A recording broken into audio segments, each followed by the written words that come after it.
My dear brothers and sisters, there is no doubt that the cigarette is harmful for our bodies, wasteful for our monies, and for those who are surrounding us as well. No one can come and say, well, this is something that is subjective. You believe the smoking is bad, but I believe it's good for me. I feel a relief. I feel to lower my stress and frustration and so on and so forth. But the fact is, my dear brothers and sisters, cigarette and smoking cause cancers, lung damages, and other health issues.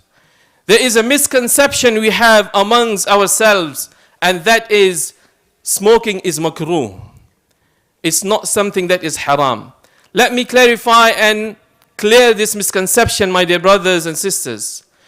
The scholars, the Salaf, rahimahumullah, when they have used this terminology of makruh, in that time, in that era, they have meant something that is haram.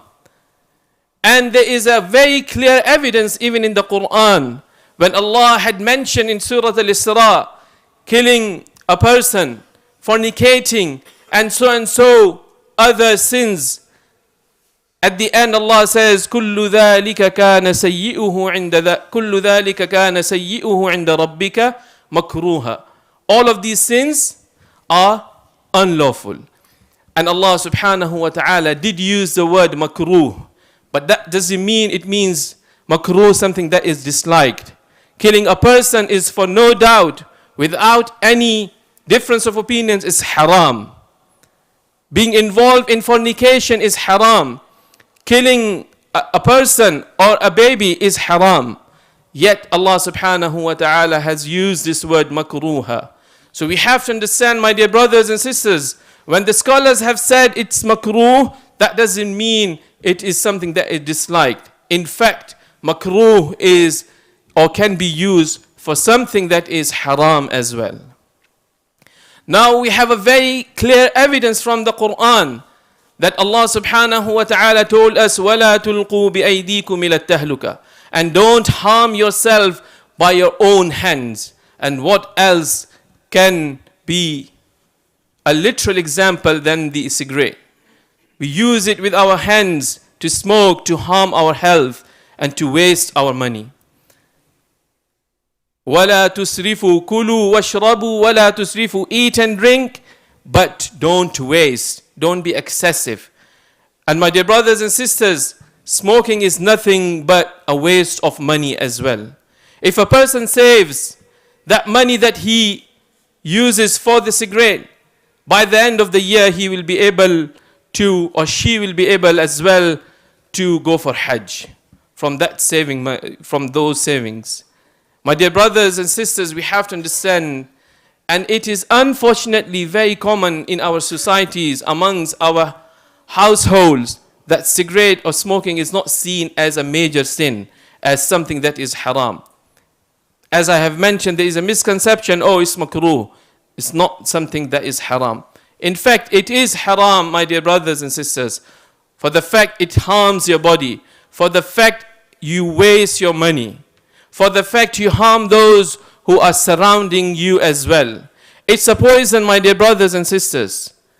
And we know thousands of stories how people, they got addicted to the heroin or to other things that are more dangerous.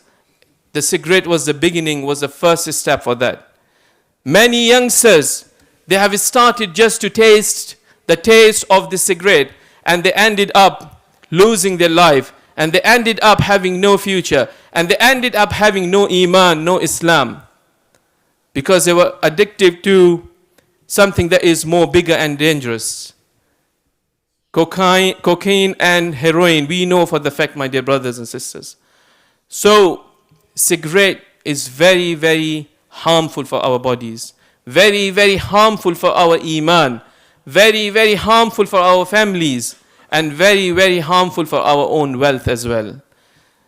So we have to consider this as something that is serious. As I have mentioned in the first part of the khutbah, we have to look after our wealth. We have to look after our health. We have to look after our bodies. And nothing else can damage our bodies than the cigarette, my dear brothers and sisters. How to protect ourselves, our families, our communities from this disease? First and foremost, my dear brothers and sisters, make dua to Allah subhanahu wa ta'ala. Those brothers or sisters are into this bad habit, into this disease, they have to raise their hands first and foremost to ask Allah subhanahu wa ta'ala to cure them from this disease. We do every single thing. We go to the hospitals, we have the rehabilitation courses and so forth, but we don't raise our hands and ask Allah subhanahu wa ta'ala to give us the strength to leave this bad habit.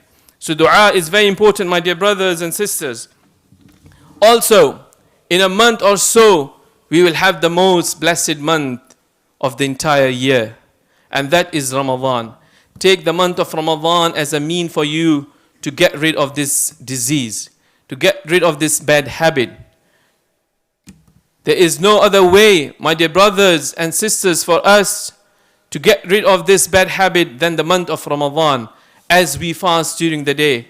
If you are able to hold yourself and control yourself for 9 to 8 hours or more than that, then inshallah you can control for the rest of your life as well. It all starts from your mentality and from your brain.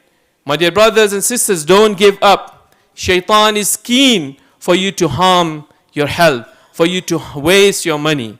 Don't give him a chance to come to that gate and convince you it's not possible, it's difficult. Also, my dear brothers and sisters, from the means that we have to take is we should assist our families, our friends. We should help them. We should encourage them to leave this habit, leave this disease. Unfortunately, it is something that has been acceptable in our societies. We see brothers, they are smoking, and yet we don't advise them. We don't remind them. We don't tell them the Islamic ruling on that. So we have to love for our brother what we love for ourselves, as it is part of our iman. Ibadallah. Finally, my dear brothers and sisters, seek assistance from the professionals. Alhamdulillah, we have those professionals that can help you and tell you how to get rid of this disease step by step. I ask Allah subhanahu wa ta'ala, make us among those who uses their health to worship Him subhanahu wa ta'ala. May Allah subhanahu wa ta'ala make us among those who understand the importance of the health under the light of Quran and the Sunnah. وأقول قولي هذا وصلوا وسلموا على خير البرية اللهم صل على محمد وعلى آل محمد كما صليت على إبراهيم وعلى آل إبراهيم إنك حميد مجيد اللهم بارك على محمد وعلى آل محمد كما باركت على إبراهيم وعلى آل إبراهيم إنك حميد مجيد اللهم أعز الإسلام والمسلمين